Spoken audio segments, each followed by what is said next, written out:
What's up, everybody? Welcome to an episode of Community Feedback, Quarantine Edition. This week, I have literally been laid out with the flu, and there's just been so much going on. And usually on Thursdays, Chris and I actually get together and film an episode of Community Feedback, as well as any kind of other topics that we feel like it's best to address, obviously, with the both of us. That all being said, welcome to the episode of Community Feedback. You can see here we've got a different kind of layout. Obviously, I'm trying not to get Chris sick. He's been really killing it. I saw him last week, and I'll say right now, my throat is already starting to hurt, so it may be too late. It might be too late for him, but so if you don't see Chris next week and you see a happy me returning talking about all kinds of topics, then you know he has unfortunately been bit with the flu. Hopefully not. Anybody out there suffering with it, suffering along with it with you, right now is probably the best I felt all week. But outside of that little update, this has been a nutso week for us, and we've got a couple of y'all's comments that we want to highlight with this episode, focusing in on obviously Final Fantasy XIV Patch 4.2. So with that, let's go ahead and dive into your comments. So our first comment comes from Philippe. Relic and Eureka, that's what I'm looking forward to. Also, is Blitzball ever going to be a thing, or is that just wishful thinking? Oh man, I want Blitzball so bad. I don't think it'll be a 4.2 drop. The live letter's obviously tomorrow, so yeah. It would definitely be a late prediction. I think they're going to hype that up. So you actually, Chris, covered Blitzball and the concept because Yoshi P gave an interview and he talked about it, and so it is not off the table. Yes, he would like to see it in the game. No promises on when that's going to be. So if you're gonna, for you guys out there who might not know, so game development usually is a very long-term process, and so when they start working on something, that means we might not actually see that finished product for about 6 to 9 months. So 4.2, the work started on that sometime obviously even before the expansion itself dropped. It's kind of a term. It's called branching, essentially, that everybody's working on these different branches. You merge them together for your product, you test the living crap out of it, and then you go forward and conquer. And so they can be working on these different threads, and you see that if you ever look to Yoshi P's interviews himself. Like, he'll talk about ideas, even back in the 2.0 days that we are now just starting to see, or the conversation about it is just now starting to heat up, because it's like, yes, he's got a grand vision for this game, and I think it's actually a grand vision that includes Blitzball. Absolutely. I would think that Relic and Eureka are much more likely, only because that's just update past systems. I can't imagine I would love to see 4.2 die down. Yeah, I can't imagine the rage that would incur if it's delayed beyond 4.2. That, to me, there would be a lot of concern that I would have for the game at that moment. At that moment, I'd be like, oh my gosh, what's going on in the development team?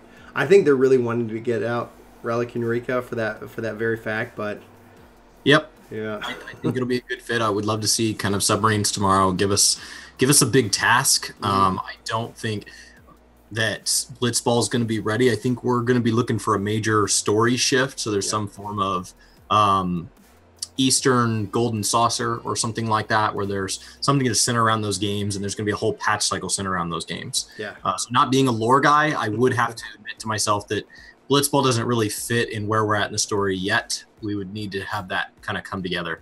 So thank you, Philippe. Great question. All right, next up. All right, Cosmos Infinity says, Cactar Beast Tribe quests. They all say ... exclamation mark. And you're left to guess what the heck they want. And being the adventurer that you are, you do it for no reason at all. What do you think the likelihood is we get another Beast Tribe tomorrow?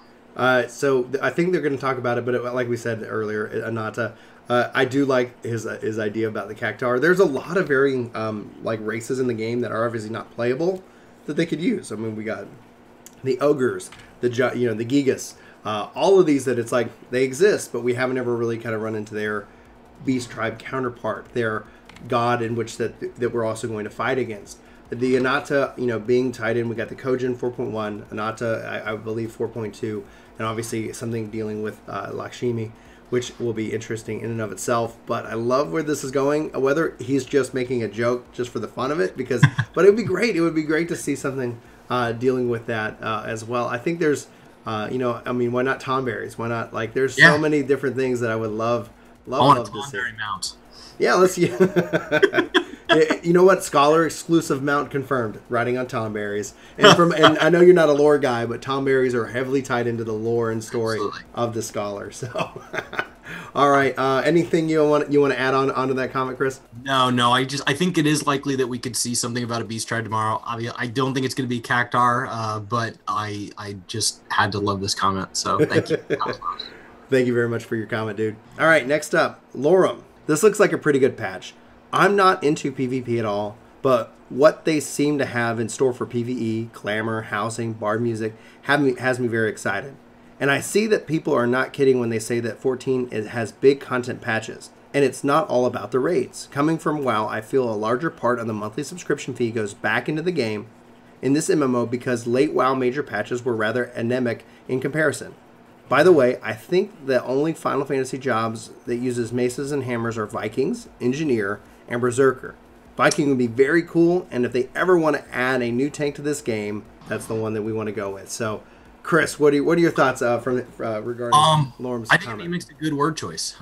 Playing WoW, it was always really front-loaded, and you felt almost worn out, especially if you were trying to get some of those world firsts. You'd push so hard through those first couple weeks if you were trying to be raid ready. And then towards the back end, you were either in the progression world first, but there was just sometimes these gaps. People would clear it, and then there was just nothing. It was almost cosmetic. Thankfully, the game, by the time I was ready to quit, was big enough that you could spend that time going after the big achievements like Lore Master and things like that Final Fantasy doesn't have. And so for those of you that didn't play WoW, Lore Master was an achievement for originally Vanilla WoW, for clearing basically every quest in every zone. Wow. And it had a little bit of flex in it, but that's what it was. Mm-hmm. What they moved to after Cataclysm was they made an achievement for each zone for clearing like 95% of the quests in that zone, just in case there was one that you were having trouble with or they were having issues with. And then you would get all that. And then Lore Master became a meta achievement for completing. There was one for completing each continent and then one for completing all of the continents. Wow. And that gave you like a tabard with like the quest symbol on it, like that you're going to pick up a quest, because instead of the guild symbol, you could have like the question mark or the exclamation mark. So that was a really neat kind of way to say, for dumping a ton of time into this game. Mm-hmm. And those back end patches was when you had time to go do that. There was something nice about not being overrun with constant content. Final Fantasy, on the other hand, does seem to be a steadier stream. The upfront patch cycles don't feel hard to conquer. I already feel very comfortable in Stormblood, and I didn't get burned out. I'm taking a break right now because I had other games I wanted to play, but it's pretty steady. Yeah. And I don't think we're going to get another class right now. I think that'd be a 5.0 thing. So I'll turn it over to you, Brian. So obviously Job's 5.0. I know a lot of people hold out a lot of hope that we'll see a Job introduced mid-expansion cycle. And that's because Ninja was introduced in that same kind of that way. But the difficulty of that, it almost actually delayed patch, like I think it was 2.4 at the time. There's a lot of challenges that entails, and honestly, from a development schedule and the various content, which is large in size, guys. And the reason it is, I actually felt 4.1 was very small in comparison. It brought in a lot of really great features, Ultimate Muhammad, things like that, which are definitely needed. Because you don't want to necessarily only cater to one environment. The game caters to hardcore, to mid-core, to low-core, I think really well. I don't even like those terms when you break up gamers into those different designations, because I don't think it exists. I think it depends on where you are in life, what kind of gamer you might be. But that's another topic for another day. On the note, though, of the Viking, you had the Viking, the Engineer, and the Berserker. On the Engineer side, I really thought that not the Musketeer, but it's the Machinist would have been better named Engineer, because I felt that felt more into the Final Fantasy world. But I definitely see where you're going from there. Viking, I think, would be a fantastic job. Definitely classic job for Final Fantasy as a part of the history, and definitely could use Mace. I think, if we got a tank, Mighty Hammer, Mighty Mace would be interesting and exciting. I would be very interested in that. But at the same time, I'd also prefer like a Blue Mage tank, or something that might just kind of change the game up a bit, flip the script on the job itself. Obviously, introducing a tank that doesn't use the current tanking gear as its main could be a challenge. One of the things is that if you guys are new here, I've got all my tanks, and they all share everything except for the weapon, and and it's very convenient for me that I don't have to gear up a different tank a whole different way. So it would break that up, but maybe that's a good thing. Maybe the game needs that in and of itself. And then as far as Berserker, yes, that would be great. Like all of these, like there's so much from past Final Fantasy that the game could introduce job-wise. The one thing I would advocate is that I don't want samesies. I don't want any job that's just like introduced. It's like, oh, this is just a reskinned paladin, and it plays the same and it feels the same. It just is called something else, and it gives you something else to level up.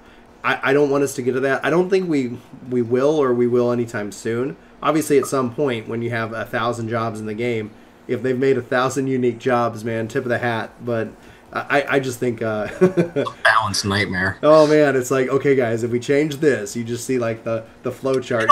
They don't have to keep releasing classes at that same pace. I appreciate it right now, but there will come a day when, like you said at the beginning of this comment, you're not into PvP at all. Well, there will be PvP changes. Mm-hmm. You know, you're excited about PvE, glamour, housing, bard music. These are things that, you know, each player only has to be able to check 2 or 3 boxes, and they already have a full-time schedule before we even talk about adding classes.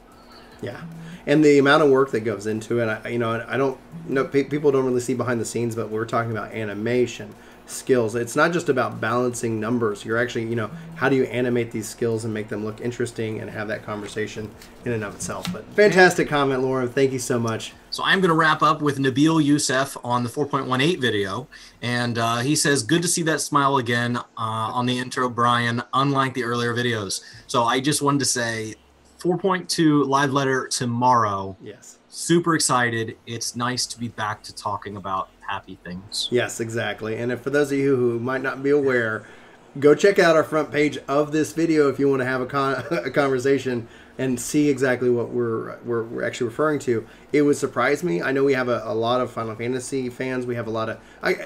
We're never been a Final Fantasy channel. I've always just been somebody who, like, I'm going to talk about video games, and I love Final Fantasy. And so it ends up coming up in conversation a lot.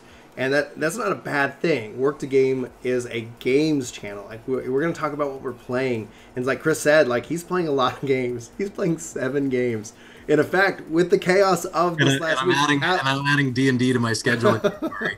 We got a D&D campaign starting. I sat out of the last one. I was going to say, well, you know, if there's good news that came out of just the chaos of the last week, it's that you actually have 1 less game. I have 1 less game that I need to play. I'm replacing it with PUBG and Warframe. Yeah, so I'm back up. We're talking about Division, Monster Hunter. Oh, we might have a problem, guys. Like we might be we have too many games that we like and that we're interested in. And so anyway, I'm not going to mention it here. I'm never going to talk about that game again.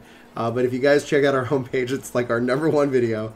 And that's crazy for us. It's been exciting. There's a huge amount of the community that has subscribed now to Work to Game, and we're really happy you're here.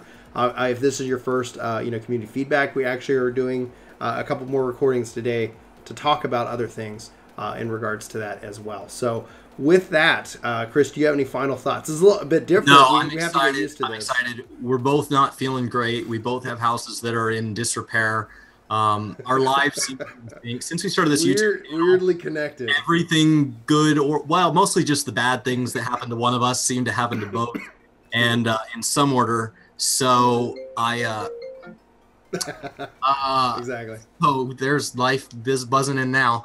I think that it's nice to get back to just a live letter. We haven't decided which one of us is going to wake up early and cover it. Yeah, we're going to see how we feel later to make that choice. But it's nice to get back to, you know, I'm just going to wake up early. I'm going to cover exciting news. It's going to be good news no matter what it is. Yeah. I'm pumped for tomorrow. I am too. Well, guys, for Work to Game, my name's Brian. My name's Chris. Thanks so much for watching this video. We hope to see you on our next, but until then, we hope you have a fantastic week. See you next time. Hey, everybody. Brian and Chuck here for Work to Game. Chuck wants to tell you that you should totally subscribe to the channel. And that you should totally hit that like button. Oh, and then we also got t-shirts on sale for some reason. That's a little bit mean, Chuck. I'm not crazy.